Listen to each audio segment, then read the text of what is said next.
What's up, Earth Rockers? It's your boy Shovatar here, back again with the first in what's going to be a series of Dracula's Curse videos. Now, if you want an explanation of like where I've been and what the story is with like this long absence, I wrote a community post explaining sort of what the deal is. The short version is that I was going to do a bunch of Dracula's Curse videos last year around last Halloween, but the project kept on increasing in scope and getting more and more complicated and more difficult, and what I thought would only take me like a month ended up taking me like the better part of a year. So that's the short version. That's where I've been. And so this is going to be the first in a series of videos. Let me just get the footage started here. This is the Japanese version of Dracula's Curse, normal mode, Sypha, which means that you get Sypha as a companion, with the additional stipulation in this video that I'm trying to not take any damage. Hence the no damage in the title. I assume you read the title. I hope you read the title. I don't know if people are watching YouTube videos without reading titles nowadays. But the first thing I want to point out about this footage, actually, before I let it go any further, is that I said that this whole project took me the better part of a year. This is an older piece of footage. So the footage that I'm going to show and be posting here over the next couple months is going to be from all of 2024 into most of 2025. This particular run, I think I recorded maybe 9 or 10 months ago. So there's a few little like inefficiencies and like mistakes that I make here that I iron out in my later runs. So I'll just kind of point those out as they crop up just for the sake of analysis. So the first thing that I do here that I don't have to do is I don't have to get those 5 hearts, because there are 2 things that I want to leave level 1 with on Ralph here. One is a fully upgraded whip, which is easy, and then the second thing is I want a triple shot holy water. And I want a fully upgraded whip before a certain point in the level, and I didn't need to get, but the thing is that like the whip upgrades, the fully upgraded whip, the level 3 whip upgrade item drop doesn't drop until you have 8 hearts or more, but there are other places where I can get up to 8 hearts without needing to get those first 5 hearts, so that was really not necessary. Here I pick up the holy water, and then I go up these stairs instead of jumping over the gap again, because that sequence of jumps, like let me just play this back again. This particular sequence of jumps is actually kind of easy to screw up, especially the last one, because you'll land in like different spots and you don't really know.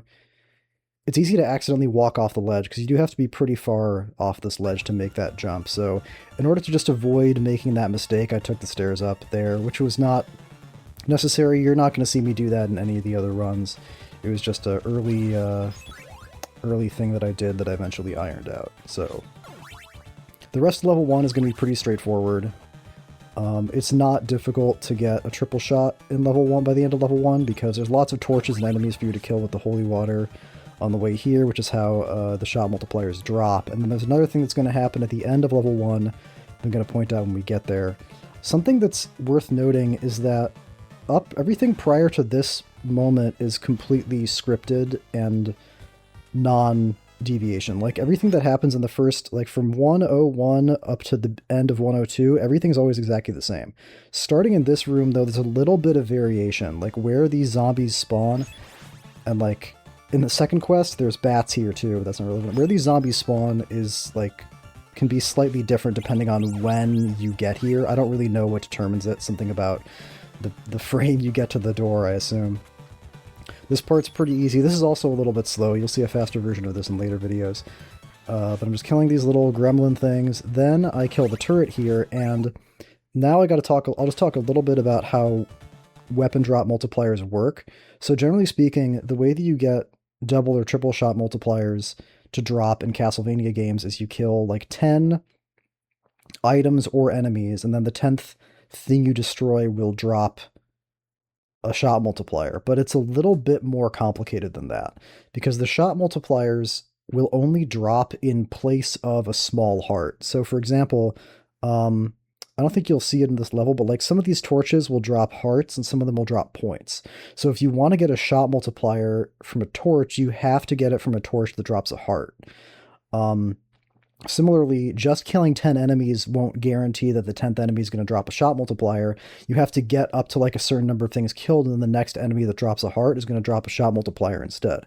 But what's interesting is that even though I got the double shot multiplier here right before going into this last room, when I kill the turret, even though I haven't killed 10 things, this triple shot still drops.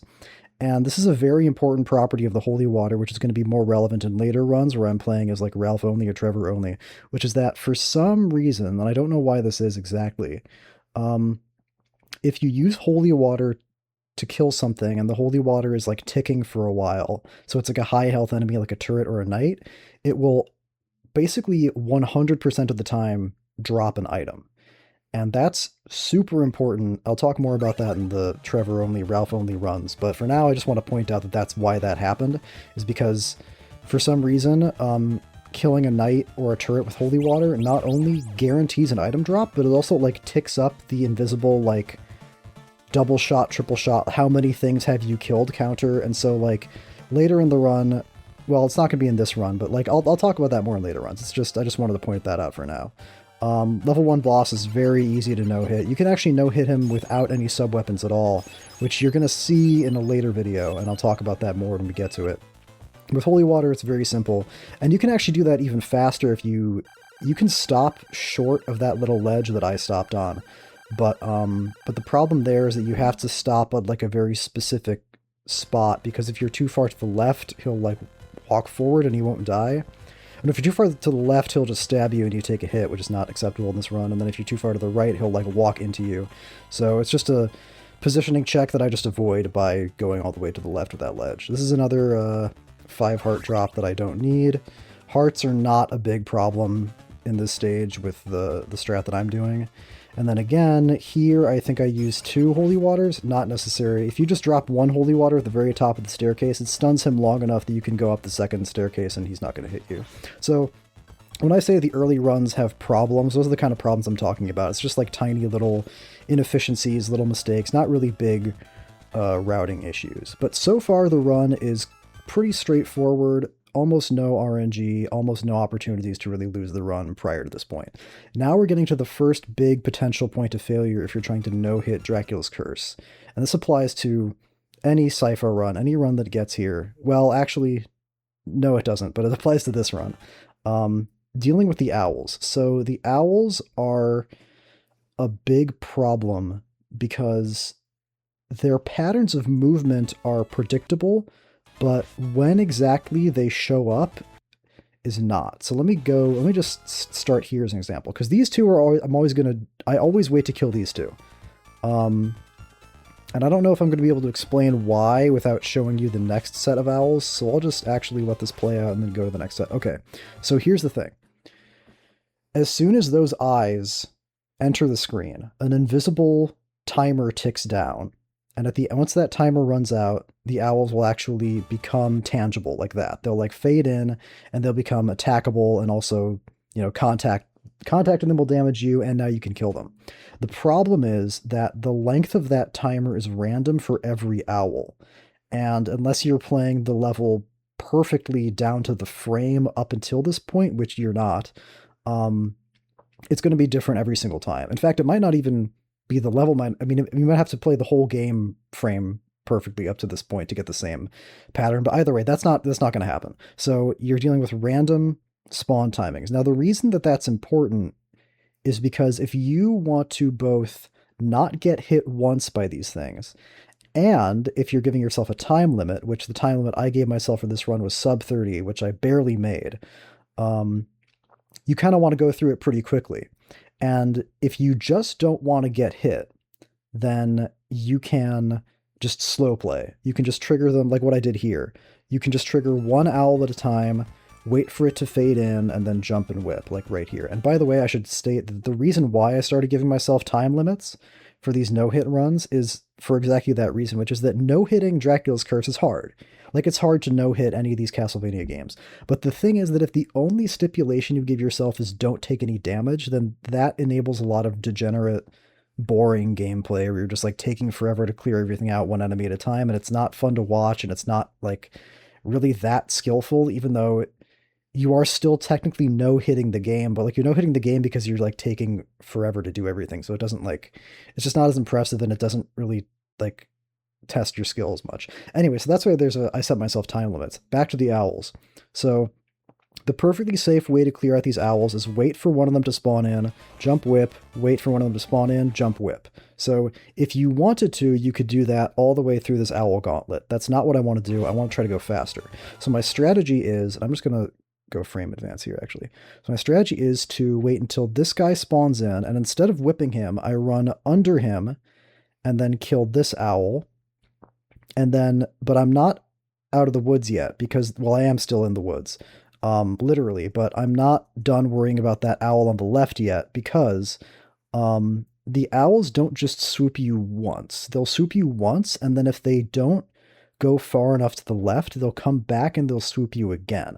So I can't just stand here for as long as I want. If I stay too close to that owl on the left for too long, then he'll come back and he'll hit me from behind, which isn't impossible to avoid, but it happens so fast that it's very difficult to react to.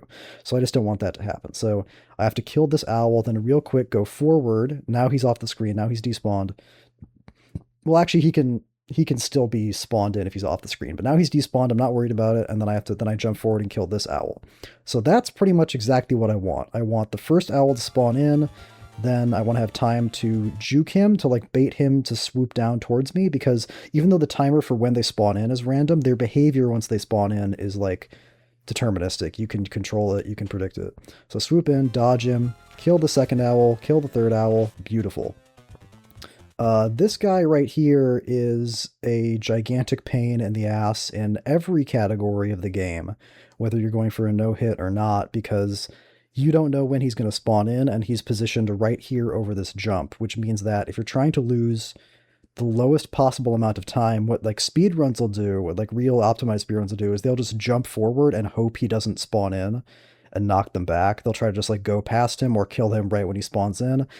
I don't really have that option. I'm not about to like lose the run to like one random owl spawn timer, so I just have to wait until he spawns in, jump forward, kill him, and now it's another set of 3 owls, and I want this to go identically to the last set of 3 owls, but here's the problem. The problem is that because every owl has its own random spawn timer. What can happen is, so here the first guy spawned in first, and then the second one spawned in second, but if I activate both of these guys at the same time, there's a chance that the second owl will have like a shorter spawn timer than the first one. So what can happen is the second owl spawns in and starts swooping at me low, and then a second later, the other owl, the first owl spawned in, is swooping at me high, and now I have to try to whip 2 different owls at 2 different elevations, which is impossible, so I take a hit and I have to reset. So because that's a possibility, what I want to do here is I want to not really start going forward until I'm sure that this guy is going to spawn in. So that's why I pause and do a few weird little stutter steps here. Because I'm waiting for this first guy here to spawn in so I can replicate what I did in the first set of 3 owls, because there's a third owl back here again. So then he finally spawns in, he swoops forward, and now I'm kind of in trouble because this second owl is taking forever to spawn. And if I don't go far enough to the right, then that owl on the left is going to swoop back in and hit me. But I think this little step forward I took here successfully despawned him, because if he hadn't despawned, he would have come back towards me by now. So that's fine. So then it plays out exactly the same way. Kill this guy, kill this guy. And this is actually a good example of what I talked about before. Where like, let me just play this out in slow motion again. So here, second owl spawns, jump whip, third owl starts spawning right as I'm like mid-air getting ready to whip the second owl. Now imagine for a second, if you can, that both of these owls had spawned in at the same time. So I have to jump to hit the top owl, then I have to like be on the ground to hit the second owl, because they don't just swoop, because they swoop towards you. Like if you're on the ground when they enter this like point in their animation, let me go back to it.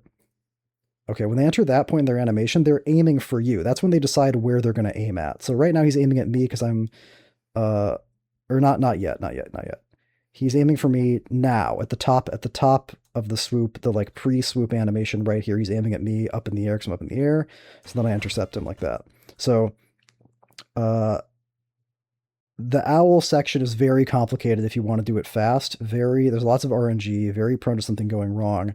And then the last thing that happens here that I really got to talk about, because it's super, super important for Dracula's Curse, is that dagger right there. So I don't even really know how to begin talking about this. Random subweapon drops. sub-weapons randomly drop in Dracula's Curse. Now, it doesn't seem like a big deal, and if you've ever played the game casually, you probably didn't even notice this mechanic, but in the context of a speedrun, this is the single biggest problem in the entire game, and I'm not exaggerating. I have probably, of all of these runs that I got, I have reset. Random sub-weapon drops are probably the cause of, like, for some categories, like 90% of my resets, and I'm not exaggerating. Like, it is such a gigantic problem. And it doesn't seem like it's such a big problem, right? Because you look at it, like, watch this footage here, like Shovatar, just jump over the knife, right? Like, what's the big problem? An enemy drop a sub-weapon, you just jump over the sub-weapon and you don't pick it up. Because to be clear, like, it's not like if you walk into a sub-weapon, like, what happens in later Castlevania games like Rondo of Blood and I think Dracula X, if you walk into a sub-weapon, your old sub-weapon will just like pop out of you and like still be available on the floor to pick back up again. Not the case in the NES games. In the NES games, if you pick up a sub-weapon, you've got that sub-weapon now and you're just stuck with it. And in a Dracula's Curse speedrun, you never want a random sub-weapon. Okay, there's like one or two spots where you might want a random sub-weapon, but it doesn't make sense to play around a random sub-weapon. Like, it's not in your route to pick up a random sub-weapon, because what sub-weapon drops is dependent on the frame. So you don't know you're going to get a dagger if you get a random sub-weapon drop here. You might get a stopwatch, you might get, I think, an axe. So number one, the random sub-weapon drops are usually bad, and number two, you lose your shot multiplier if you pick up another sub-weapon, so like it just screws up your whole route. You never, ever, ever want to pick one of these up, except for a couple of very specific circumstances away in the late game, which like aren't really even worth bringing up. And even then, you're not playing around it, you're not planning for it, it's just like you can get lucky. But in 99% of situations, you don't ever want a random sub-weapon. Now, the good news is that they're not 100% random. The way that it works is that every enemy has a random chance to drop a small heart. The fifth time an enemy drops a small heart, it will drop a sub-weapon instead. So if you can keep track in your head of like, okay, I've got 3 heart drops. Okay, now I've got 4 heart drops. Once you're on 4 heart drops, you know that the next item that drops is going to be a sub-weapon. So that should fix it, right? That should make it predictable. Well, there's 2 problems. One is that depending on the route, you might be killing a lot of enemies. And it's not always easy to like remember, like keep track of where all the heart drops are, that sort of thing. The second problem is that once you're on 4 heart drops, you are kind of forced to slow play. Like, for example, in this section right here, it works out fine because the owl that dropped the sub-weapon happened to be this one who was a long way away from me, so I had plenty of time to look at the sub-weapon, register it was there, react by jumping over it. Perfect. But let's say that instead of that last owl dropping the sub-weapon, let's say this guy drops a sub-weapon. I just picked up the sub-weapon. And now I have to restart the run. And you could just say, well, just don't forward jump, just do a standing jump. And that's an option, but even if you standing jump whip this guy and he drops a sub-weapon, it still lands pretty much right where you want to jump, so you have to wait for it to go away. And like, that doesn't sound like a big deal, but there's nothing more frustrating than like slow playing through an entire stage of the game because you know you're on 4 heart drops and you're trying to avoid getting a 5th one, and like the sub-weapon just won't drop and you're losing a bunch of time to the sub-weapon. And there are parts of the game, certain like points in the routing of the game, where you have to kill enemies as you're jumping into them. It's not like a choice if you want to like maintain the pace of your route. So like in certain cases, if you get a sub-weapon drop, like you're just kind of screwed, or you're going to randomly lose a bunch of time, or you can kill an enemy too close to you and you just don't react fast enough, you jump too late and you just accidentally pick it up. So random sub-weapon drops are a gigantic problem, and there's a couple of, in some categories. They don't really matter for Grant JP or for any Alucard route, but for Trevor and Sypha, they really do matter. Not much to say about this next part. This is just pretty normal. So I just wanted to clear up the whole sub-weapon drop thing because it's important, and it's going to become important actually in this run specifically. It kind of fucks me up later, but I'll point that out when it shows up. And what's annoying about it really is that it just like creates these random landmines that like you sometimes forget exist. Ooh, this is actually also inefficient.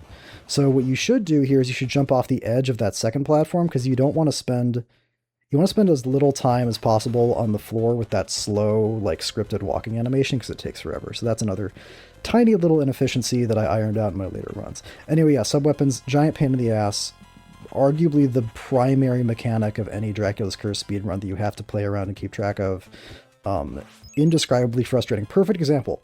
Imagine if this guy dropped a speedrun. Imagine if this guy dropped a sub-weapon. I'm done. It's over. And I can't control that. Because that guy has to die.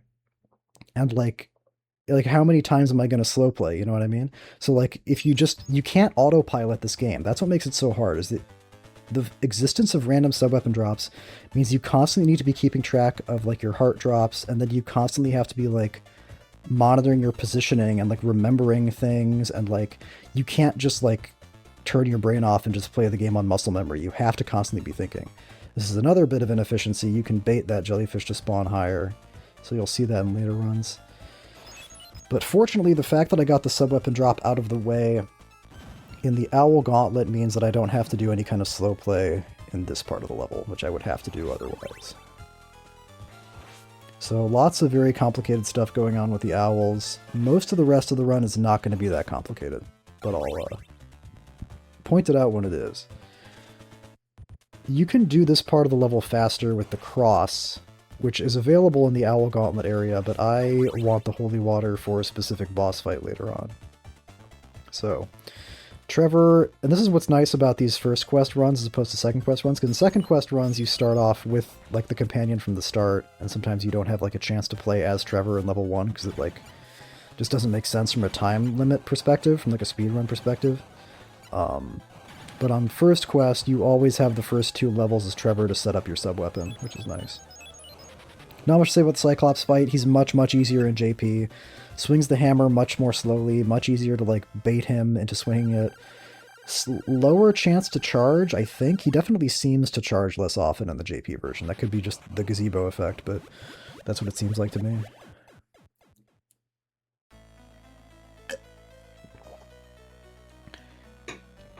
And now we have Sypha. So Sypha in JP is, people talk a lot about the difference between JP Grant and US Grant. Those two characters, like, fundamentally, they just have different attacks in the different versions of the game. There's a couple other little differences that I'll talk about more when I post my Grant videos, but I don't think people talk enough about the difference between JP Sypha and US Sypha. And even though the two characters are the same in both versions of the game, the difference is in sub-weapon availability.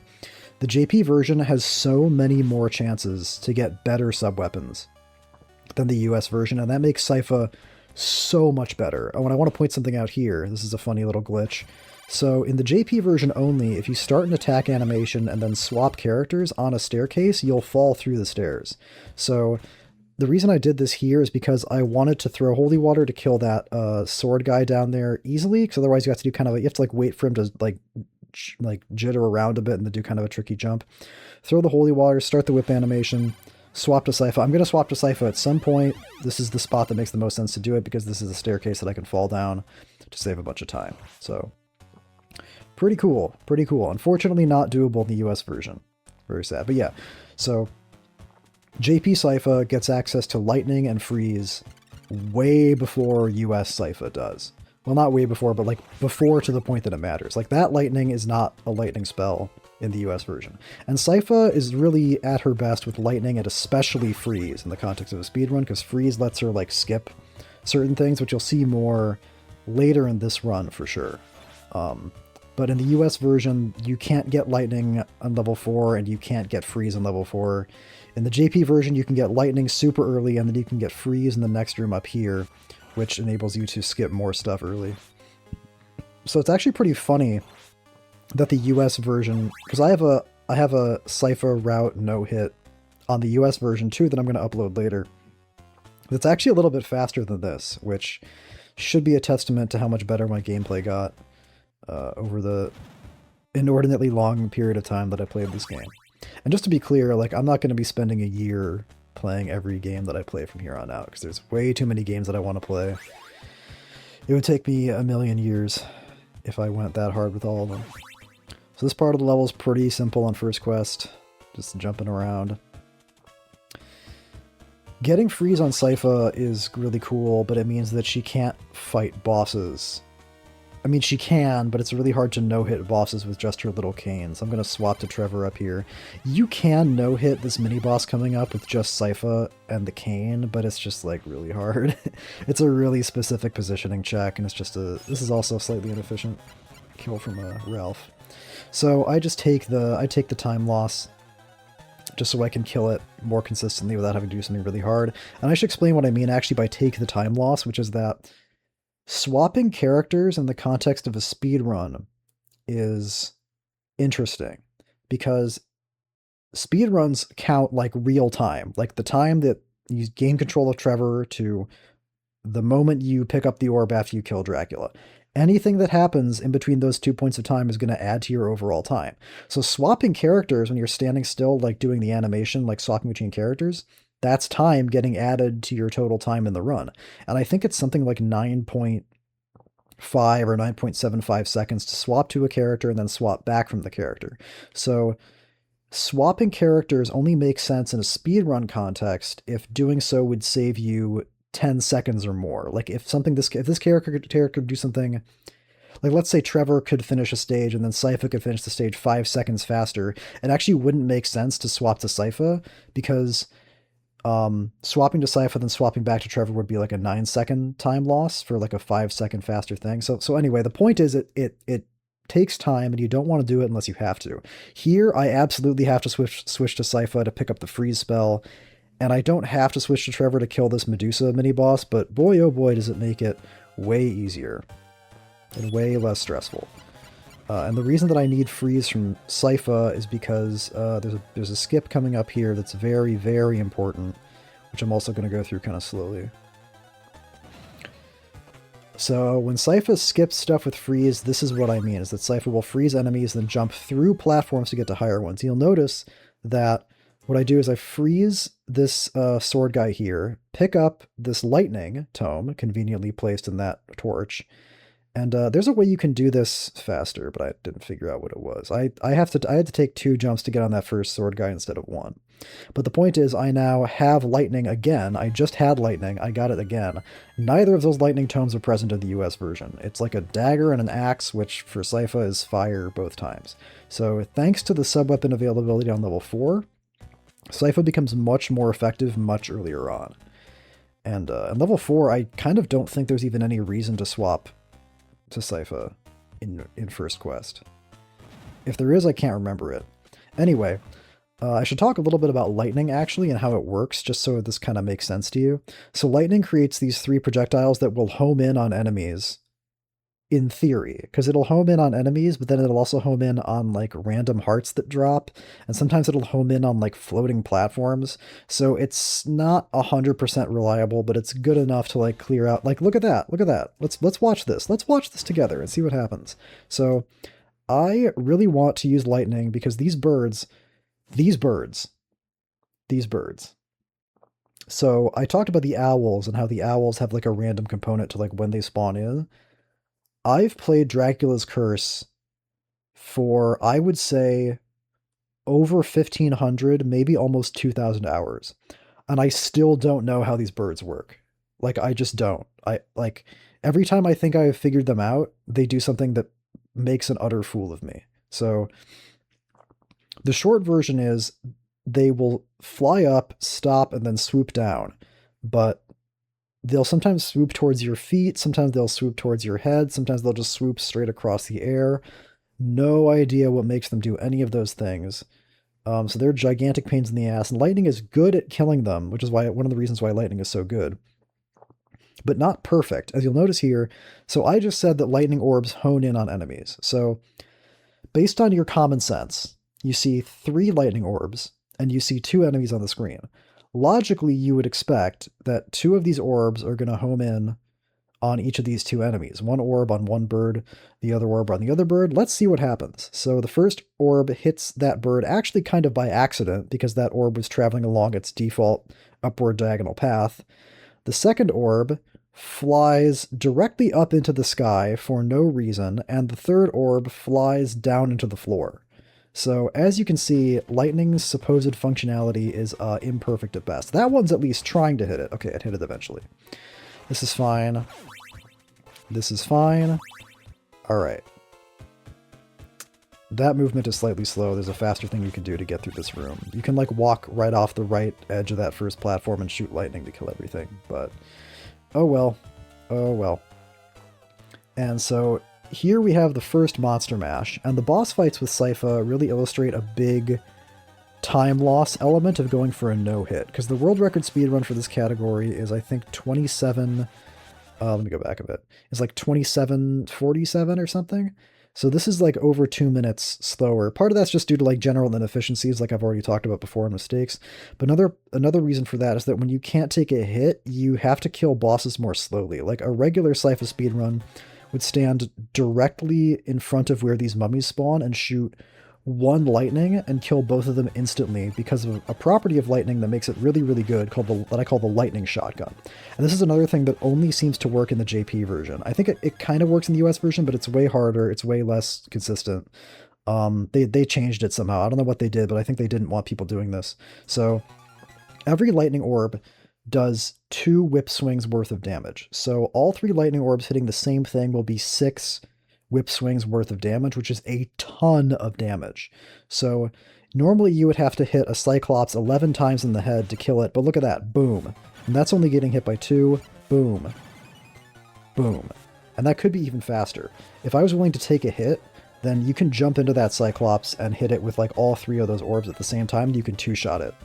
There, it was only actually getting hit by the bottom 2 orbs each of those 3 times, so I had to 3-shot it, but it's a good example of, number 1, another great functionality of lightning, and number 2, a difference in the JP and the US version, because like it's harder to do the shotgun, and number 3, one reason why going for like sub 30 plus a no hit is actually like closer than it sounds. Not that that would mean anything to any of you, but okay, that's exactly what I'm talking about. Let me go back. So my plan, so turrets have 4 HP in JP version. Another thing, by the way, that makes Sypha better is that, well, I'll get to that when I get to that. So 4 HP, so I only have to hit it with 2 lightning orbs. Hit it with once, hit it with another one, and a fire tome drops. And my choices here were to either jump forward into the turret and hope that it didn't drop, or jump and like shoot magic in place and not jump forward, and then if it drops, like sit there and wait for like 2 or 3 seconds for it to despawn. So like 2 bad options. And then for some reason, even though turrets have 4 HP, that one dies to 1 lightning orb. I have no idea why that happens. Anyway, so picking up fire here isn't the end of the world, but it's going to cost me a lot of time. It's probably going to cost me like 5 or 6 seconds in total. This part is pretty much going to go almost the same as it would if I had lightning. This next part's a little bit awkward. As you can imagine, like, killing weird flying things on the staircase is easier if you have lightning. Here, normally I would just shoot lightning to kill those 2 guys, and then I would shoot lightning again and not have to, like, stand here and swing. The big time loss, though, is here, when I have to laboriously shoot 3 fire shots at the knight to kill it, but because the miracles of the JP version, because JP gives you so many good sub-weapons, look at that, I already have lightning back again, which is why I didn't restart. If I had gotten a fire drop there in the US version of the game, actually I probably wouldn't have restarted, because the sub-weapon, it's different, but it would have been worse is what I'm getting at. Like that would have been, if that lightning wasn't there, that would have been bad. And this is another weird thing that happens. So if you can hit, these fuzzballs can't be destroyed, but they can be delayed.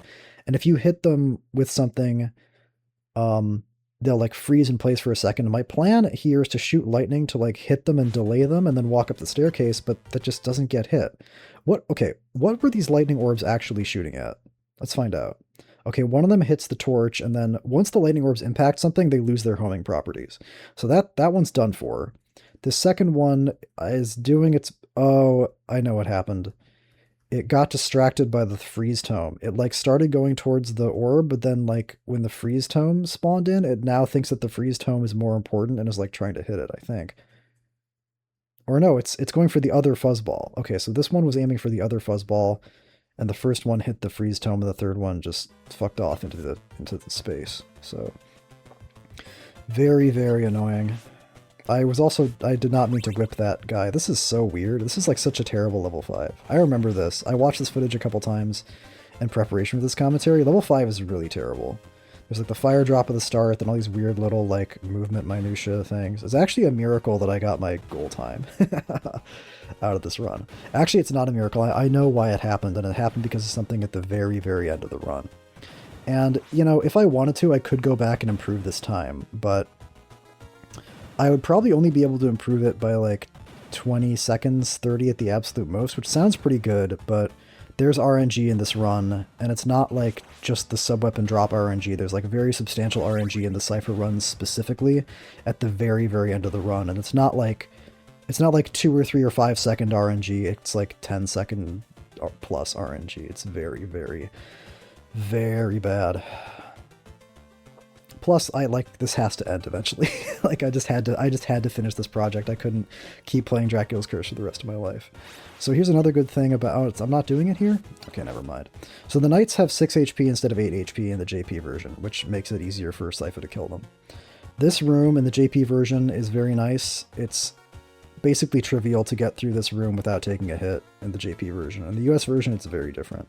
And it's because the turrets activate more slowly and the fireballs travel more slowly, so you just, like, don't get hit by them. Another bird, and look at that, another bird that... Okay, alright. Guys. Gentlemen. I forgot... Okay, like, there's so much on the screen that these things could be aiming for. They don't usually aim for torches, but, like, they just don't care. There's an enemy right there, literally right up there in the sky, and none of these lightning orbs care at all. They just don't even, they pretend he doesn't even exist. That's so weird. That's so strange. That's why I swing the cane there instead of shooting another lightning volley, because I don't know what the fuck these things are going to do. My god. Anyway, so no-hitting Frankenstein is actually tricky because he will throw a rock and then he'll summon a random avalanche of rocks. And there's a couple ways to do this. You can do this really, really slowly by going all the way over to the right and then shooting lightning like one at a time and jumping over his rocks. That's way too slow. So here my hope is to do a lightning shotgun and then whip him to kill him, but he only got hit by 2 lightning orbs instead of 3, I think is what happened. So I had to, and then he only got hit by 1 there, so a very slow Frankenstein kill. And I did get a little bit, you have to get lucky here. You just have to not get hit by 1 rock volley, because if the rock had fallen all the way to the left, I would have gotten hit there and it would have been the end of the run. That just isn't what happened. So this was a god-awful level 5. This is probably the worst level in the entire run. Bad sub-weapon drop, bad Frankenstein fight, bad, like, bird killing. Just absolutely atrocious all around. So the good news is it's going only uphill from here. Excuse me, sorry. Level 6. Okay, level 6 in the context of a no-hit run. Level 6 is hard kind of no matter what. Okay, let me stop for a second. So this is what's nice about the JP version, is that because the lightning orbs will do 6 whip swings worth of damage total, and the knights have 6 HP, you can just one-shot them with a lightning shotgun. So, very cool. Level 6 is a gigantic problem in the context of a no-hit run. And it's because of, well, it's because of multiple things. Like, there's a lot of tricky movement, but even in first quest, in second quest especially, but even in first quest, this stage right here is a problem, because you've got 2 birds you have to deal with, and you've got randomly spawning... You've got, like, fishmen that spawn in, and they don't... It's not exactly random, but there's, like, set times when they spawn, and what's random is whether they spawn in from the left or the right. So depending on how the birds behave and how the fishmen spawn in, this can be, like, a big problem. Fortunately, that was pretty much perfect. I think I barely slowed down there. Let's go back a bit. So shoot lightning, kill the 1 bird. Okay, I could have jumped a couple times here, but I didn't because I was waiting for the fishman to spawn, which is kind of what I'm talking about when I mean, like, the randomness screws you over. And then the second one spawns behind me, and the third one spawns late in front of me, so that's all good. That was pretty good. That was almost perfect. So, very, very good. That's another reason why it's good to keep lightning from 5 is to kill those birds, because you can do some shenanigans with freeze at the end of 5, but it's not really worth it in the JP version. So here's freeze, and we're finally seeing freeze for the first time. Hopefully it's obvious why freeze is so good in the context of a speedrun. You just kill things, you freeze things, and you kill them instantly. Or you can use it to like jump over their heads and like boost off them, which I think is what's going to happen here. And remember me saying in level 1 that skipping stairs is a big deal in a speedrun? Look at how many stairs I just skipped. Look at all those stairs I did not have to climb up to get up onto that last platform before the end of the stage. Absolutely beautiful. And 6C is a gigantic pain in the ass, especially in second quest, but here it's just like perfect. This is inefficient. Yeah, this is not very well done. But you'll see a better version of that last movement through 6C in future videos. Now you get to 6D, which is also a big problem in the context of a no-hit run. Even on first quest, much less than second quest. Second quest, you have to like really play around this aggressively. But in first quest, again, the problem is that you don't know where exactly these guys are going to spawn. You can kind of feel out the timing for their spawns, but you don't know where they're going to be exactly. And like the big difference between first quest and second quest is that in first quest, they'll jump up like a civilized distance in front of you to give you time to react to them and like see them and kill them. In second quest, they will literally just jump right into your face. It's ridiculous. You'll see it when I start posting second quest videos. Now we're getting to the boss of level 6, which on Sypha is trivially easy. You just shoot 2 lightning shots and then he just dies. One of them's already dead. I don't even shoot a second one. I just use the cane. I didn't have to shoot that second lightning shot. He just dies in 2 seconds. So very easy, although this is actually not efficient. And the reason this is not efficient, even though it's like super fast, is because killing them this way generates a lot of lag. What you want to do is you want to try to kill them such that the lightning orbs leave the screen more quickly, which involves taking a hit from that first Hydra. So it's a little bit tricky and it's hard to describe without seeing it visually, but that looks like super clean and super fast, but it's actually slow purely because of the lag that the lightning orbs generate. So that's another interesting thing about the JP version specifically, is the JP version is more prone to lag, and like lag can be more punishing, which you'll see in a later stage also. But which is better, JP or US? Don't make me choose. Don't make me choose. There's so much about both of them that I love. Okay, now here we are on level 7.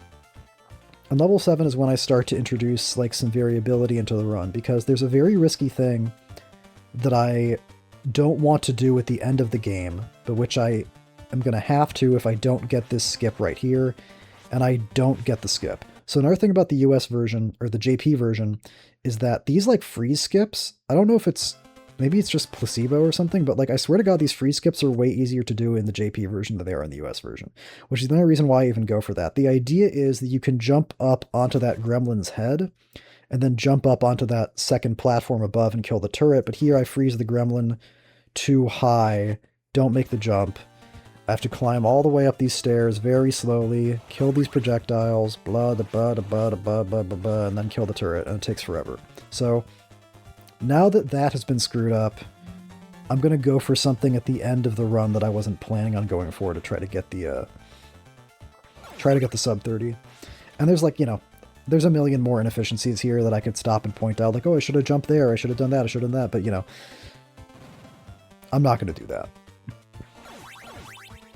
Just consider it a contrast with the later runs and proof that even once you're like confident enough to do things like no-hit this game with a time limit, there's still so much you can improve on, which is why I love this game and why I played it for so long, is because like I did feel like I was still improving even after playing it for like over 1,000 hours, which is kind of insane. This part is actually, let me go back a bit. Well, actually, it's probably not worth bringing up. No, if you have freeze, then this part with the knights is pretty straightforward. But that can be really hard if you're playing Trevor only or Ralph only. He's called Ralph in the JP version, so when I'm watching JP footage or thinking about the JP version, I call him Ralph instead of Trevor. That's also inefficient. That like you can trigger the little paddle faster.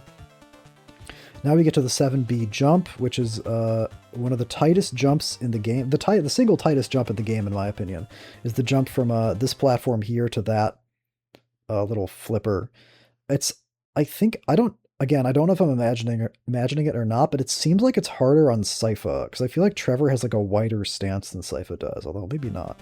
So that's why I like stop for a just a tick to make sure that I'm like close to halfway off the edge, then run and jump, because it's just easy to undershoot that jump. It's easy to accidentally walk off the edge and you're trying to get like close to the edge, and it's also easy to undershoot and not make it. This part is nice. But this is also a prime area where like random sub-weapon drops can screw you up, because as you can see, I like have to jump into these birds to kill them.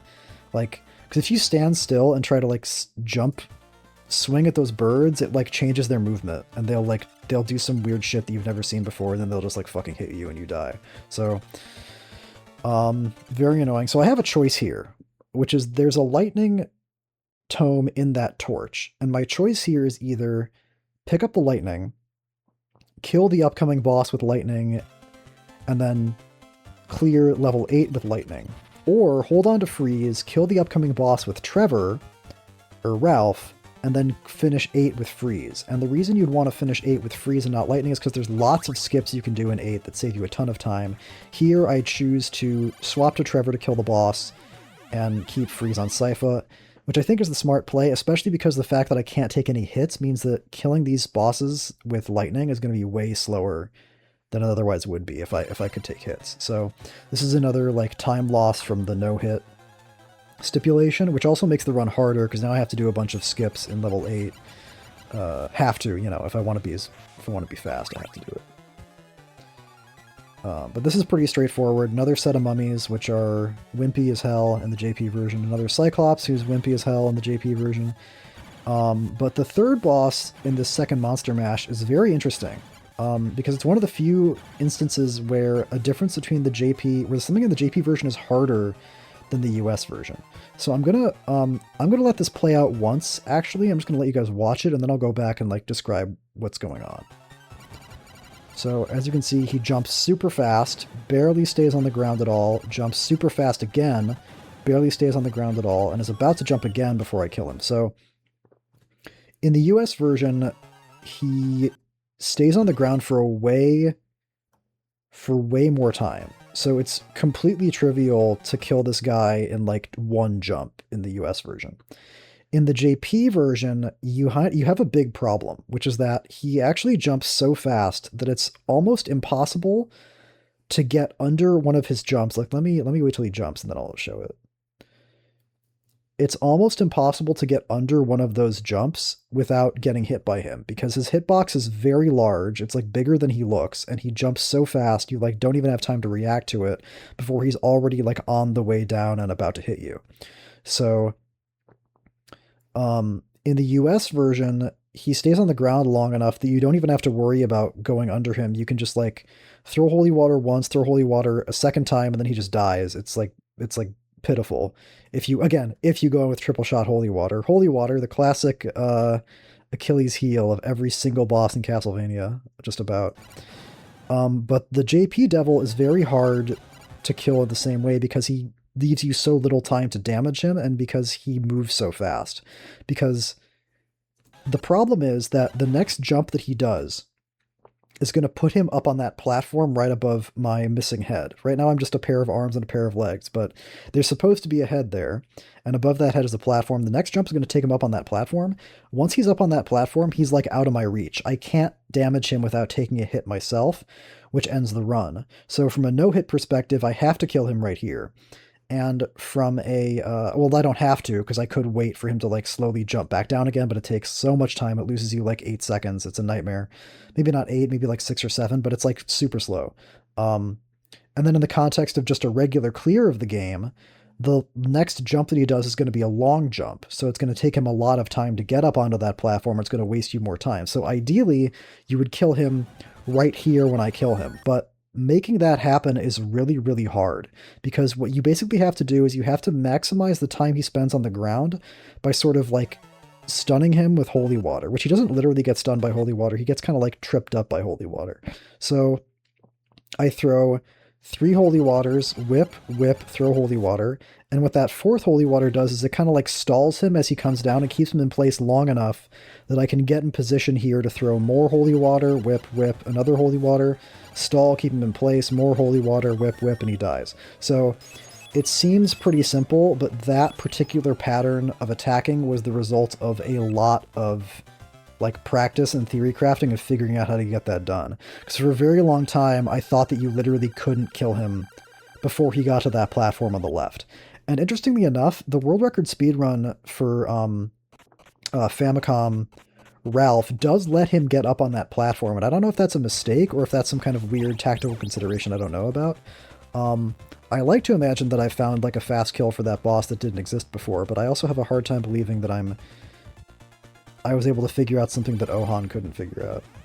Who's the, like, Ohan is the world record holder for a lot of Famicom categories. He's a fucking god. Anyway, now we're on level 8.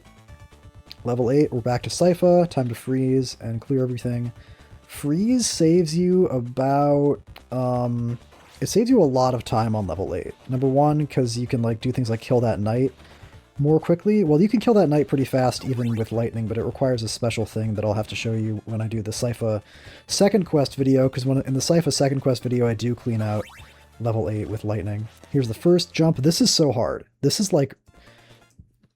This was such a big point of failure for me, because you have to freeze the bone like right at a specific height where it's like high enough that you can clip through the floor, but not so high that you can't like jump up onto it. So it's kind of like that gremlin clip in level 7 that I tried to do that I screwed up, but it's like, it's almost harder. Well, it's actually not harder because the bone is traveling more slowly, but like this is really easy to screw up. So that's kind of why I don't like bringing freeze to 8 if I have an excuse not to, because like getting all those clips is... This one's really easy. What makes this one so easy is that you can manipulate that slime to do the same thing every time. And like, it's just a really consistent pattern, very generous window to make that clip much, much easier. So freeze saves a bunch of time, but I'd kind of rather not have to do it. Here, the way the routing turned out, I did. It was just the smarter choice.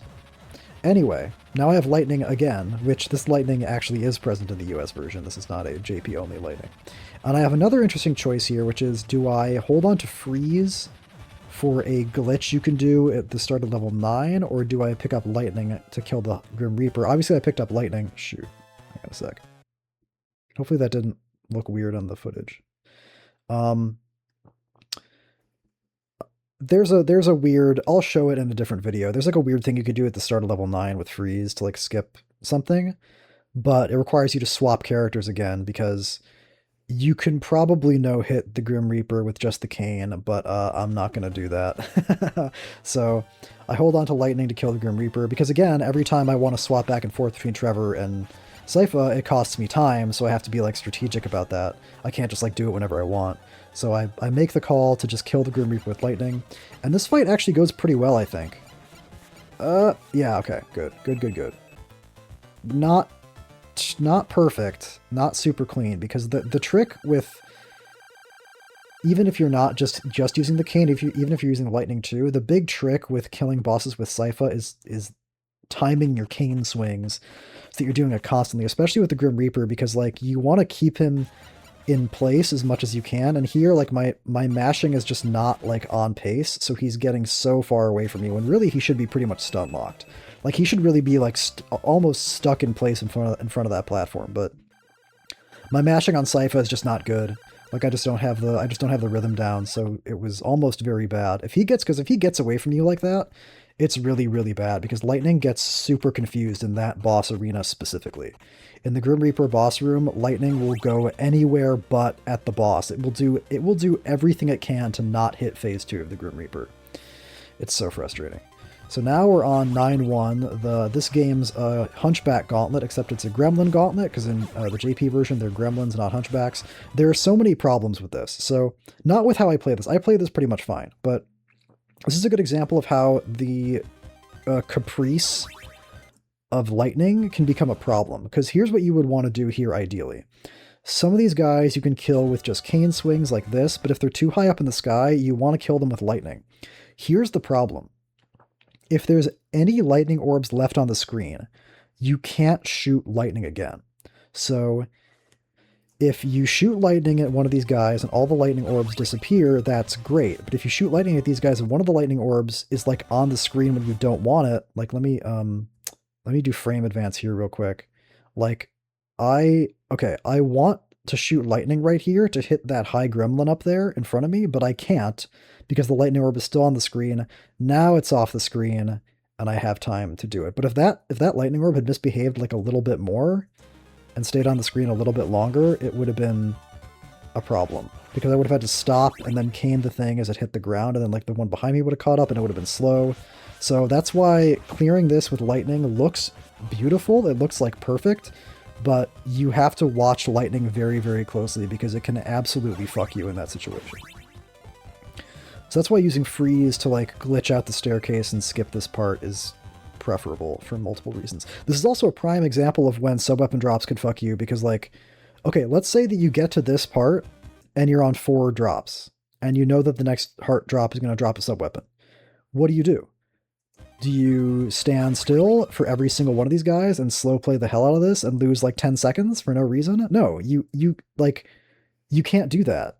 So it's like if you come in with on the wrong like drop timing, like you just lose time for no reason. It's so frustrating. It's the most annoying shit in the world. Anyway, complaining about sub-weapon drops again. Which the sub-weapon drops have been pretty nice to me so far. What's really, really nice about freeze, actually, is that freeze, if you kill enemies with freeze, they can't drop hearts. So, you're not going to, like, increment the counter if you don't want to. Which could be good or could be bad, I don't know. Depends on the situation. Anyway, now we get to 9-2, and 9-2 is an issue. Because, the turrets here are kind of like the owls, where when they start firing, it seems like it's based on a random timer from whenever you enter. And I don't know, you just have to react to them as it comes. Like this, if this first turret shoots as early as possible, you can just get hit as soon as you get up the stairs and you're like screwed. Here he gave me a good pattern, he was nice to me. This one also gave me a good pattern, was really nice to me. This one gave me a good pattern, was nice to me. Didn't shoot early. How about this guy? This guy gives me a good enough pattern. This was actually so sick. This is fucking badass, actually. This part at the end. So every turret has been cooperative so far, so I'm like on script. That guy gets hit, which delays his shot long enough for me to shoot another lightning to kill it, intercept the fireball, kill that gargoyle. Fucking beautiful. I wanna like play this on loop for the rest of my life. It looks, it's over so fast and it doesn't look that impressive, but this was so fucking sick. Look at that. Look at that. Oh my god. How long were the lightning orbs off the screen before I shot the next volley? So, delay the shot. Beautiful. 2, 3, 4, 5, 6. 6 frames after the last lightning orb leaves the screen, I shoot the next one. Alright. That's a pretty good margin of error, too. It wasn't even that close. That's pretty much exactly what I wanted to happen. That's like a perfectly on-script 9-2. And you wouldn't know it unless you'd seen all the failed attempts before this, but there's a million ways that stage in particular can go wrong on almost every category, but Sypha especially. Actually, Sypha kind of has an easier time of it, because Freeze and Lightning are both really good at reducing like random problems on 9-2. But 9-2 is a problem all the time. And I get a sub-weapon drop. That's so good. That's so good to get a sub-weapon drop there, because that means that I'm probably not going to get another sub-weapon drop for the rest of the game. And I have gotten some nightmare heartbreaker sub-weapon drops in the late game of Dracula's Curse. Like, I have gotten, like, I don't even want to think about it. It's getting me PTSD just thinking about it. But I will think about it, and I'll point it out just for you guys. These are the sacrifices I make for my YouTube channel. So I pick up Freeze here because the fact that I screwed up that gremlin skip in level 7 means I'm going to go for what people call bird skip. And bird skip is probably the most notorious trick in any Sypha run of this game, because it involves those little purple birds that I pointed out earlier in level 4 behaving in a certain way, and whenever you're relying on those guys to do something specific, you are so fucked. You are just up shit's creek without even knowing what a paddle is. Like, relying on those guys to do anything that you want them to do is just like, you are just putting your fate in the hands of pure chance. But I don't have a choice at this point. If I want to hit sub 30, I have to get this right. So what I want is I kill this first bird. So this is another consequence of like doing a no-hit, which is that, well, actually, I'll just let this play out, and then I'll explain it later. I'll just like let you guys see what happens, because this is like, I was surprised that this was possible. I didn't really think that it was. But it makes sense. It kind of makes sense. So I freeze the bird, jump up, get through. Now, you guys may not know this if you've never played this game, and certainly you're not going to see this for most of the runs that I post, but 9-4 is the worst stage in the whole game. It's extremely difficult because there's 2 different tiers of water pushing you around, there's birds everywhere, and there's randomly spawning fishmen.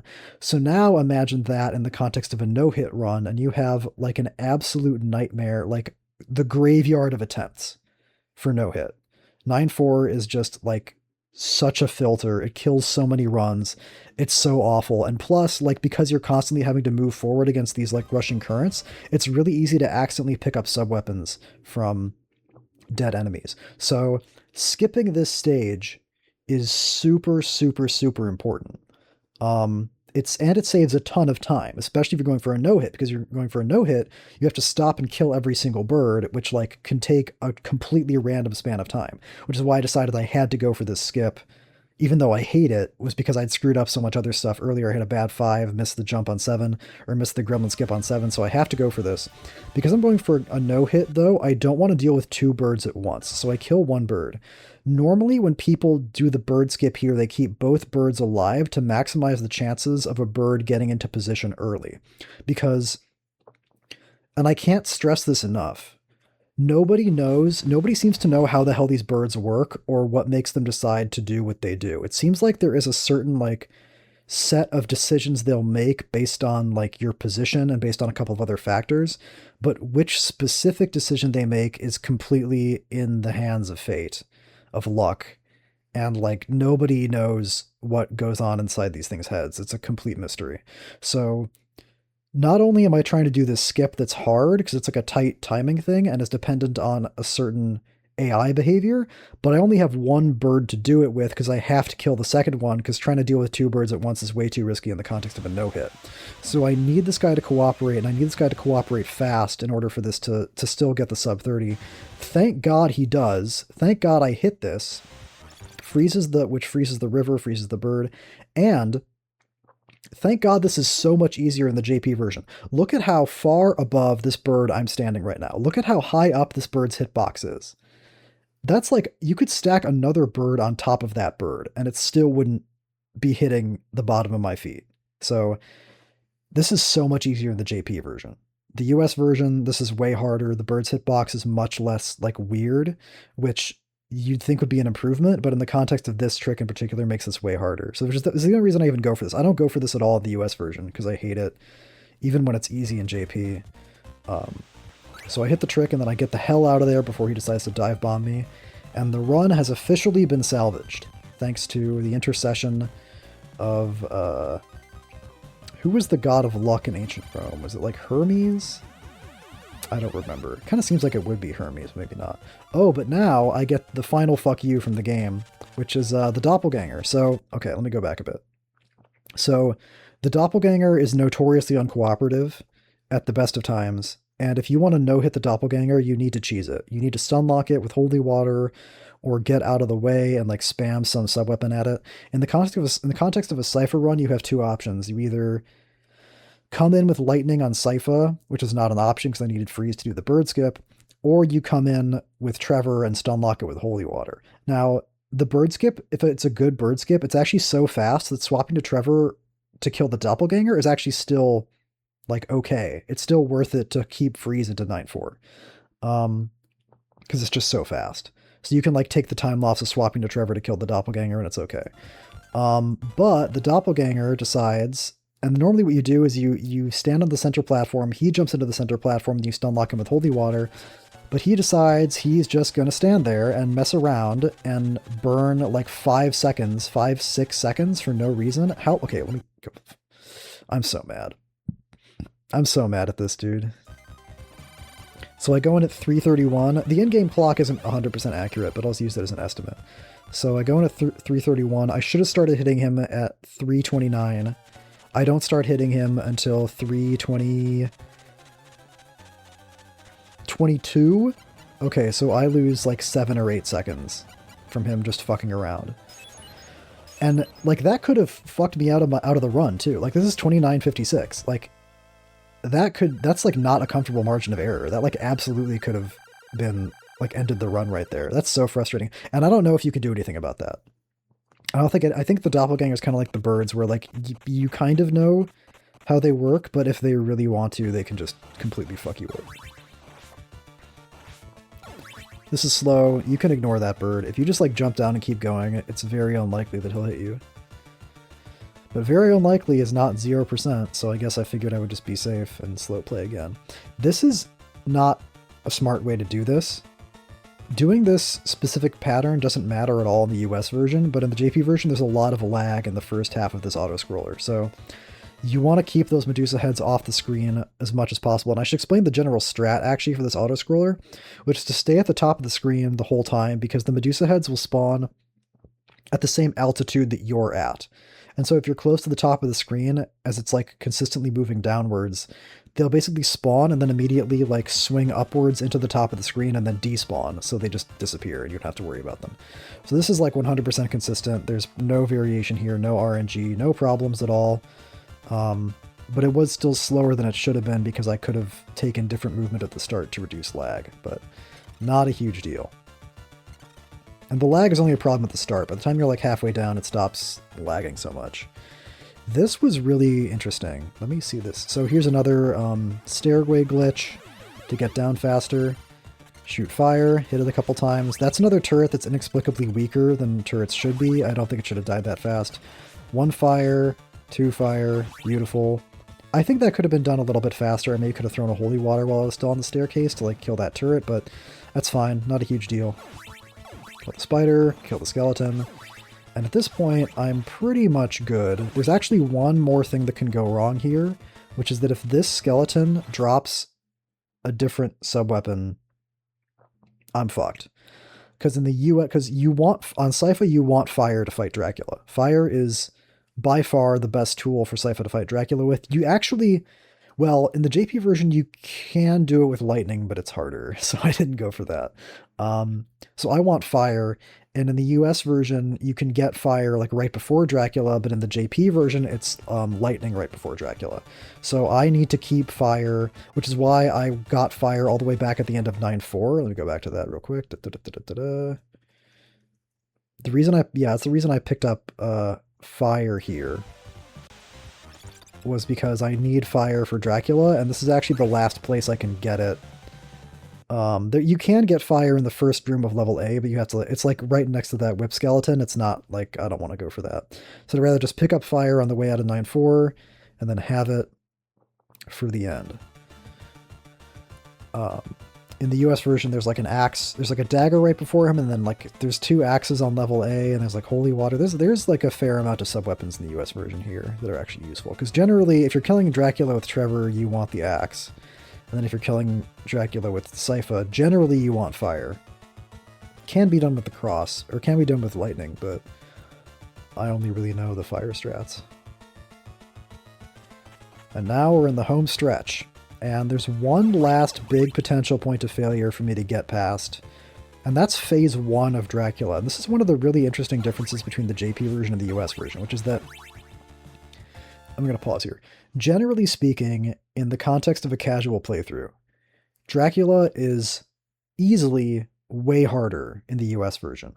Number 1, he does more damage, which is a big deal. And then number 2, phase 3 of Dracula, the lasers are longer. You'll see the lasers when we get there. The lasers, phase 3 of Dracula is way harder in the US version.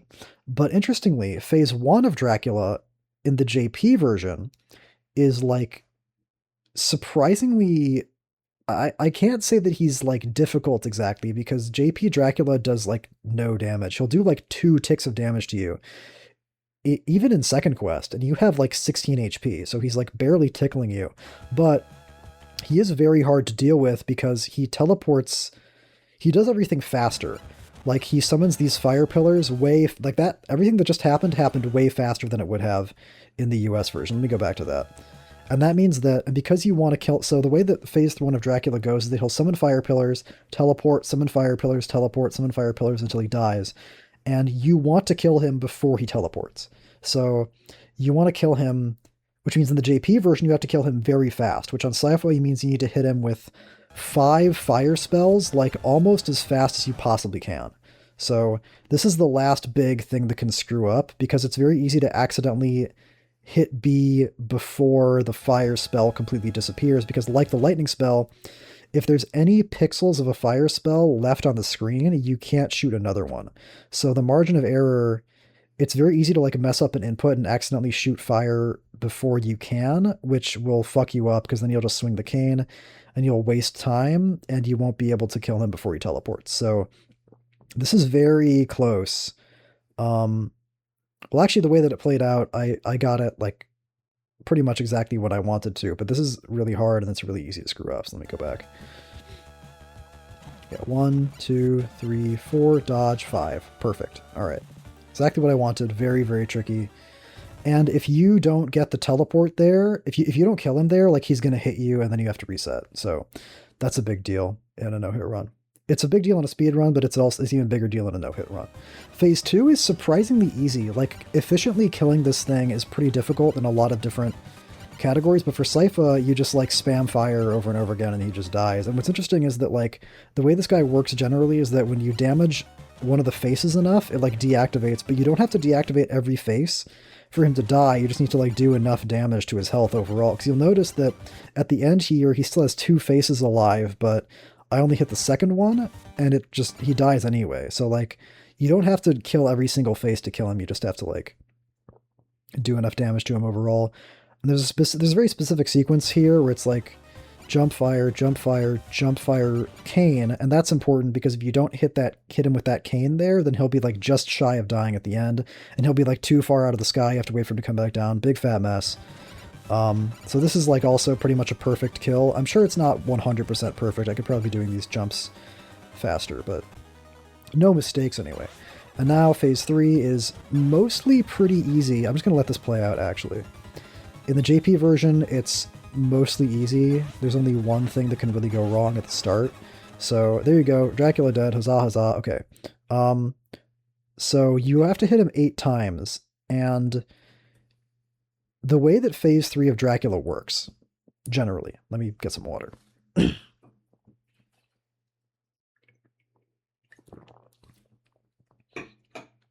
So in the context of a speedrun, you need to kill Dracula in 1 phase. And the way that that works is like this. So let me go to the end of the fight. So once these 2 platforms which one? Let me go back. Come on, man. Come on.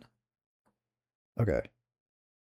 I'm still getting used to using the software. I haven't done a commentary in 6 months. Okay. So as soon as that platform on the right hits the floor, new platforms will start to spawn. And the thing about Dracula is that he won't like die. The orb won't show up and drop on the floor if there are any platforms left floating around. So even if he's at like 1 HP and then new platforms start floating around and then you kill him, then you have to wait for the platforms to finish floating around before the orb spawns, and picking up the orb is what actually ends the run. It doesn't end when Dracula dies, it ends when you pick up the orb. So that means that you basically need to kill him before that platform on the right hits the floor. So here it's pretty generous on Sypha. Like on Sypha, it's like really easy to kill him fast, but that's like, you can't mess this up, because if you do, you'll lose like 10 to 12 seconds at the very end of the run. I think it's 10 to 12 seconds. It's like a long time. You don't want to do it. You want to 1-phase Dracula. So that means you have to hit him 8 times with fire within that span of time. which is mostly pretty easy. The only thing that's hard is that you have to, so I hit him once here, then I hit him another time. Then you have to turn around to walk to the left, turn back to the right, jump, hit him with a third fire, then hit him with a fourth fire before you go up to the sky. That is actually a little tricky. That's kind of a tight window to get those 4 shots in.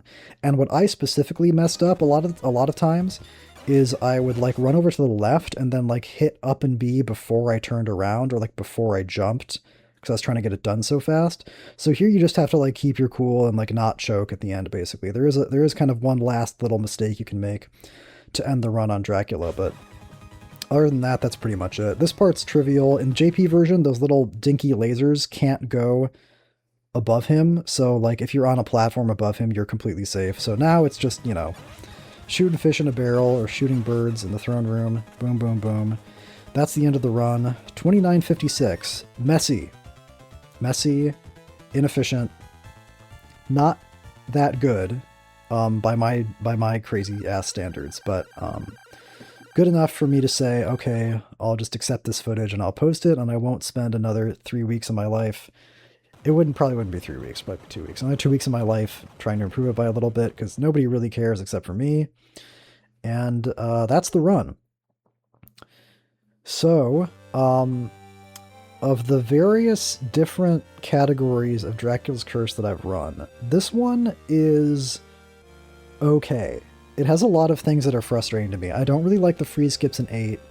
I don't really like how I was playing the owls back there. I've since found a better way to deal with the owls, but it involves picking up the cross, which actually, no, I wouldn't be able to do that because I needed the holy water for the devil and the monster mash. So this category was like kind of frustrating, but what's cool about Sypha categories is that it's one of the few of the 3 companions, like Grant, Alucard, Sypha. Grant and Alucard runs like are going to be using Grant and Alucard like 80% of the time. Like once you get them, generally runners are going to want to stay as those characters the entire time. Like Grant second quest, you never see Trevor the whole run, pretty much. But what's neat about Trevor and Sypha runs is the fact that Sypha moves at the same speed as Trevor, as opposed to Grant, who moves faster, and then Alucard, who can do like bat shenanigans. You actually end up swapping back and forth between them, which you kind of don't do in the other runs to the same extent. So first quest Sypha runs are interesting for that reason. When I post my JP Sypha second quest run, which is not going to be a no-hit. I don't no-hit any of my second quest runs. The second quest runs are purely speed runs. Speed runs. They're not super optimized, but they're okay. The JP second quest Sypha run is like mostly Sypha, but the US ones and this one, you're kind of actually utilizing both characters, which is an element of the game that's super cool in casual playthroughs and in like 1cc's or like no deaths without a time limit. Like utilizing both characters and taking advantage of them and managing their sub-weapons is like such a cool strategic component to that game.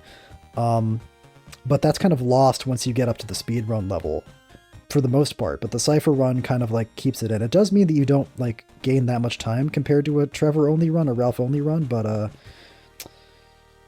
it still is, it maintains, it preserves that like interesting element. And that is the end of the run and the end of the commentary. I hope you guys enjoyed. I don't quite know what my upload schedule is going to be yet, but hopefully I will be back with the next video before another year goes by. So keep an eye out for that. And as always, as before, keep on Earth rocking.